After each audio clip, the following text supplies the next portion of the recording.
வாழ்வும் வழிபாடும் அப்படிங்கிறதுல சண்டேசானுகிரகர் அப்படின்னு ஒரு சாமி.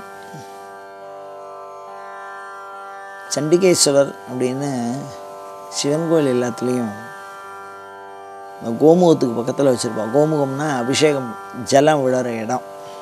அது பக்கத்தில் ஒரு சாமி இருக்கும். ஒரு பேர் சண்டிகேஸ்வரர்னு பேர். அவர் தான் ஒவ்வொரு நாளும் நடக்கிற அந்த பூசணையினுடைய பலன்களை மனிதனுக்கு தேவையான அந்த இறைவனுடைய அருளை மானுடத்திற்கு தேவையான பிரார்த்தனையாக மாற்றி அருள வல்லவர். இப்போ நம்ம உதாரணம் பாருங்கள், இப்போ நம்ம கையில் ஒரு 10 ரூபா பணம் வச்சுருக்கோம், ஒரு பொருள். அந்த பணத்தை நமக்கு வயிற்ற பசிக்கிறது அப்படின்னா அந்த பணத்தை பொருளாக மாற்றணும். நம்ம அந்த பணத்தை கொண்டு போய் கொடுத்துட்டு ஏதோ ஒரு பழரசம் வாங்கி சாப்பிட்றோம், இல்லை ஒரு இட்லி தோசை இந்த மாதிரி சாப்பிட்றோன்னு வச்சுங்க. அப்போ அந்த பொருளாக மாறுறதும் இல்லையோ, அந்த மாதிரி இறை அனுகிரகங்கிறது முழுவதுமாய் சண்டிகேஸ்வரர்கிட்ட வந்துடும். அப்படி அந்த அனுகிரக சக்தியை வச்சுண்டு ஒருத்தர் கல்யாணம் ஆகலைன்னு வேண்டின்னு இருப்பா, ஒருத்தர் குழந்தை பிறக்கலைன்னு வேண்டின்னு இருப்பா, ஒருத்தர் வேலை கிடைக்கலைன்னு வேண்டின்னு இருப்பா. அப்படி அந்த வேண்டிக்கக்கூடிய அந்த இதுக்கு வேண்டுதலுக்கு தக்கவாறு அந்த பலனை பிரித்து கொடுப்பார் அவர். அதுதான் சண்டிகேஸ்வருடைய மிகச்சிறந்த ஒரு தன்மை. ஒவ்வொரு சாமிக்கும் ஒரு சிறப்பு தன்மை இருக்குது. விநாயகருக்கு விக்னங்களை எல்லாம் நிவர்த்தி பண்ணக்கூடிய தன்மை, சரஸ்வதிக்கு கல்வி அறிவி தரக்கூடிய தன்மை இருக்க மாதிரி நாம் விரும்பின பலனை அனுபவ சாத்தியப்படுத்தக்கூடியதுக்கு இறை அருளை மாற்றி நமக்கு அதை தரக்கூடிய வல்லமை இந்த சண்டிகேஸ்வருக்கு இருக்கு.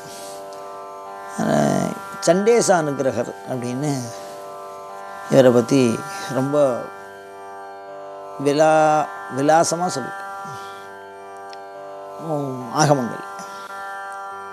இந்த சாமி எப்படி இருக்கும் அப்படின்னா, மான் மழுவோடு இருக்கும். சண்டேஸ்வரர் கீழே குனிஞ்சிருப்பார். அவருடைய தலையில் கொன்றை மாலையை சூட்டுற மாதிரி போட்டிருப்பார். அந்த விக்கிரகம் பக்கத்தில் அம்பாள் உட்காந்துருப்பார். சண்டிகேஸ்வரர் கீழே தலையை சாய்ச்சி சிவபெருமான் அவருடைய கைனால் கொன்றை மலரை அவருக்கு சுற்றி விடுற மாதிரி சுற்றி விடுற மாதிரி அமைச்சிருப்பார். சில நேரங்களில் பட்டு கட்டுறதுன்னு சொல்கிறதும் உண்டு, இல்லை மலரை சுற்றுற மாதிரியும் வைக்கிற மாதிரியும் சொல்கிறதும் உண்டு. அந்த மூர்த்தி பேர் சண்டேசானுகிரகர்னு பேர். உமையம்மையோடு இருப்பார்.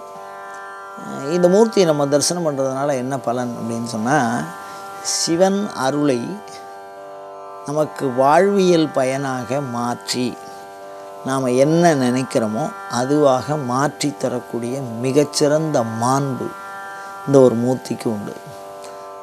அதனால் அவரை வழிபாடு பண்ணி, வழிபாடுங்கிறது வேறு, மந்திர தந்திரங்கள், சாமியை கூப்பிடுறது, ஆவாகனம் பண்ணுறது அந்த மாதிரி இருக்கும். ஆனால் பிரார்த்தனைங்கிறது நாம் எதுக்கு பூஜை பண்ணினோம்?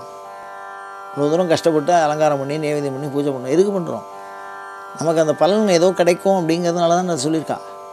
அந்த பலனை மாற்றி, அருளை பொருளாக மாற்றி நமக்கு வழங்கக்கூடிய சாமி. அதுமாதிரி பழைய காலத்தில் சிவபெருமானுக்கு அளிக்கக்கூடிய சொத்தெல்லாம் சண்டிகேஸ்வரர் பேரில் சொல்லுவாள். அவருக்கு தான் அந்த சொத்து.